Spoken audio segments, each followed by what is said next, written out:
when the water in the Sea of Galilee is drying up, and the state of Israel has ruled the world for a day which is like a week, then in Sahih Muslim we are told, a Muslim ruler will die and there will be disagreement concerning succession. And then a man is going to come out of Mecca. His name will be my name and his father's name will be my father's name, said the Prophet ﷺ. He'll have a broad forehead and a large nose, and he'll be known as Al-Mahdi. And he'd hurry from Medina to Mecca. As he approaches Mecca, people are going to come out to him, so this has to be a well-known person, not some obscure non-entity, a well-known person. When the people of Mecca come out to him, they'll force him to accept the bay'ah,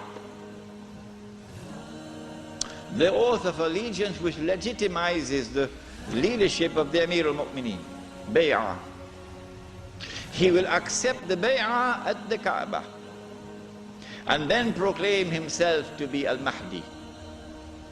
It is only then that you would know that Al-Mahdi is here.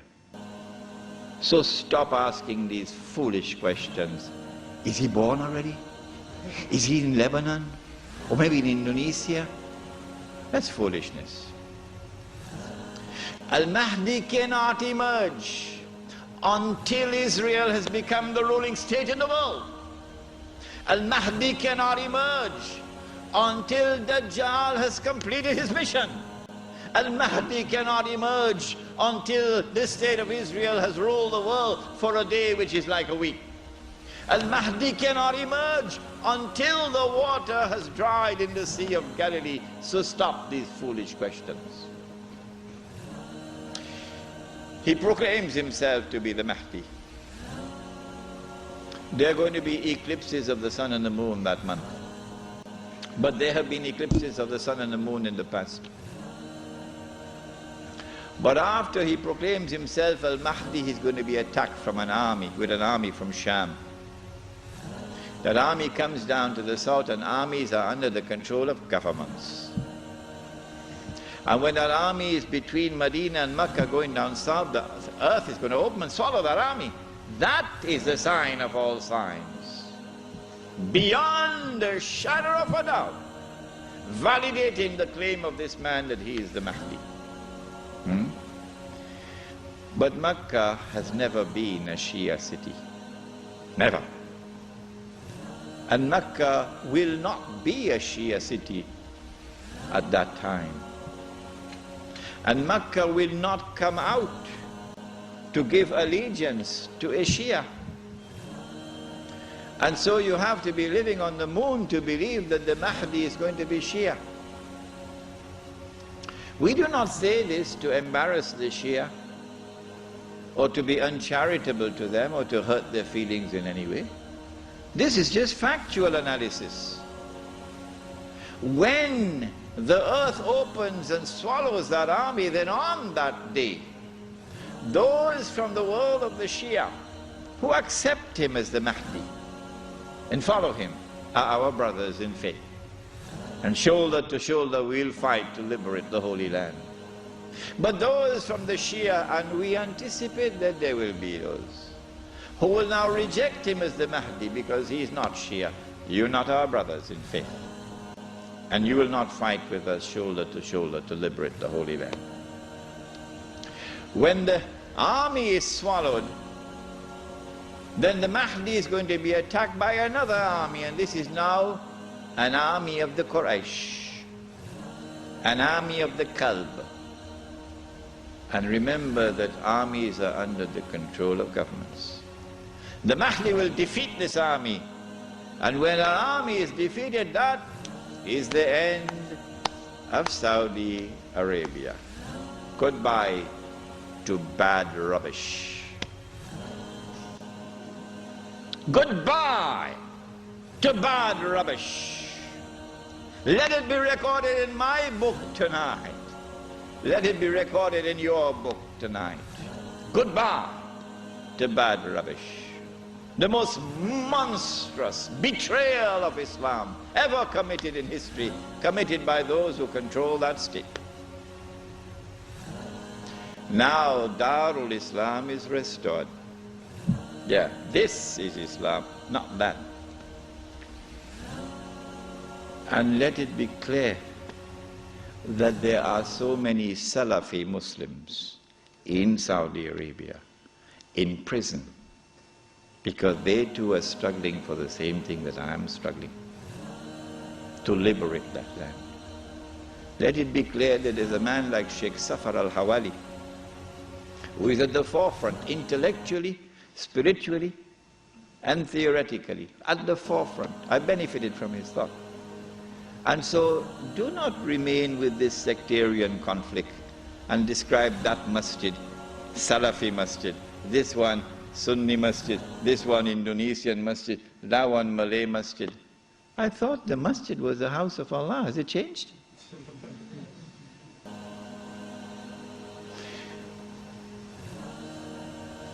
When Darul Islam is restored in the Arabian Peninsula, this is now the most dangerous and potent of all threats to the state of Israel. Dajjal will now attack. He's now in a day which is like our day. And so we'll see him, a Jew, a young man, powerful, built, curly hair.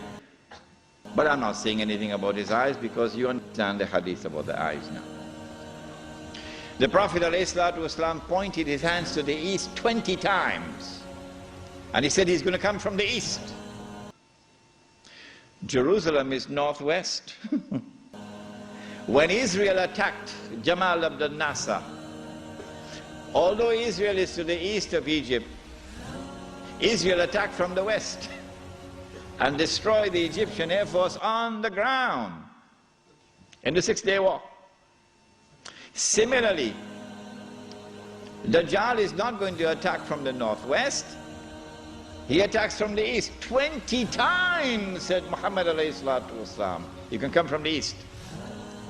When he attacks, he's going to be riding on a donkey, which will travel as fast as the clouds, and which will have his ears stretched out wide.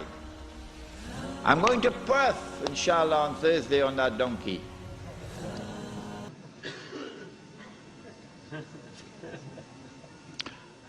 And so, we're talking about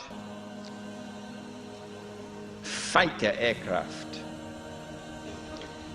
And east of Medina and Mecca is the Saudi Air Force Base, which is now also an American Air Force Base in Dhahran.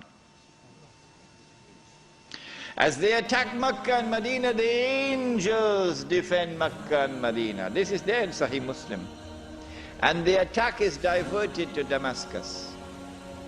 And then the confrontation takes place. Dajjal is outside and the Imam is inside, the masjid. And now history repeats itself. The Jews are rubbing their hands. We got them now. There's no escape. We got them. We have them in our sights now.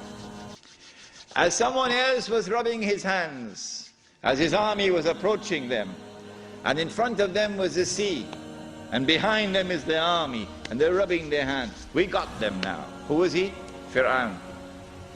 And so history repeats itself. But at the last moment, Allah subhanahu wa ta'ala says to Musa alayhi salam, take your rod and strike the water. And then the divine intervention took place, the miracle. And the believers were saved. وَإِذْ فَرَقْنَا بِكُمُ الْبَحْرِ فَأَنْجَيْنَاكُمْ وَأَغْرَقْنَا آلَ فِرْعَوْنَ وَأَنْتُمْ تَنْظُرُونَ. Now history repeats itself. As the Jews are rubbing their hands, we've got them now, we've cornered them. At that last moment, history repeats itself. The son of Mary comes down with his hands resting on the wings of two angels. The first time he came, Allah raised a man. And when the Messiah came, he came in front of that man. And that man said, here he is, this is the man you've been waiting for, this is the Messiah. Who was that man? Yahya alayhi salam. So this is the divine method for positive identification. But Ibn Khaldun, may Allah bless him and have mercy on his soul, that great scholar, we are not fit to clean his shoes. Ibn Khaldun did not understand this.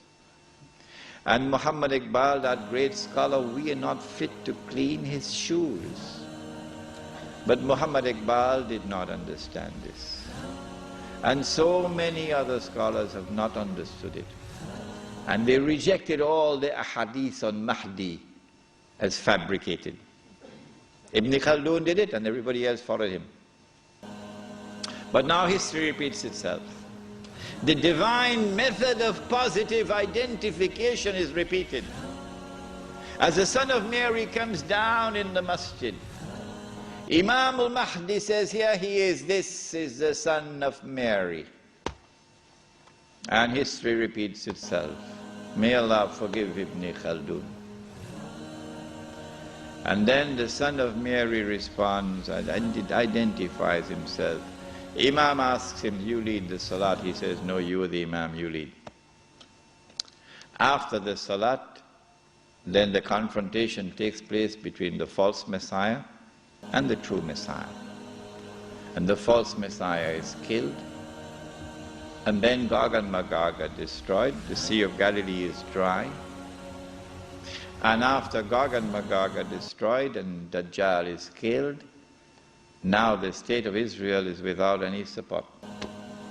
Now it's going to be a level battlefield. A level battlefield.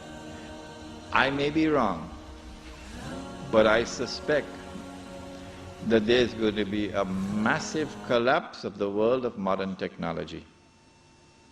I suspect that. And so horses are now going to be used once again. Yeah. The army now comes out of Khorasan, and that army attacks and destroys the state of Israel. The first time it was a Babylonian army. The second time it was a Roman army. And after the Roman army destroyed them and threw them out of the land, Allah said, وَإِنْ عُدْتُمْ عُدْنَا وَإِنْ عُدْتُمْ عُدْنَا. If you return with your fasad, we will return with our punishment. They return with their fasad. It's happening now before your eyes. And so Allah returns with His punishment. وَإِنْ عُدْتُمْ عُدْنَا. And so now the Muslim army destroys the state of Israel. It is at this time that the Prophet said, alayhi salatu wasalam, the hadith in Sahih Bukhari, Sahih Muslim, you will know who is a true leader amongst the Muslims today. Because he'll not be afraid to quote this hadith. And you'll know those who betray Islam because they'll never quote this hadith. Never. They'll lose their jobs. لَتُقَاتِلُنَّ الْيَهُودِ وَلَتَقْتُلُنَّهُمْ حَتَّى يَقُولُ الْحَجَرُ يَا مُسْلِمْ هَذَا يَهُودِيٌّ وَرَائِي فَتَعَالَ فَاقْتُلْ. If you're 17 years of age tonight, this is music in your heart. Yeah. If the beard is gray, well, things are not the same anymore. You will most certainly fight the Jews. And you will most certainly kill them. And at that time the stones will speak. Muslim, there's a Jew hiding behind me. Come and kill him. And so the Holy Land is liberated.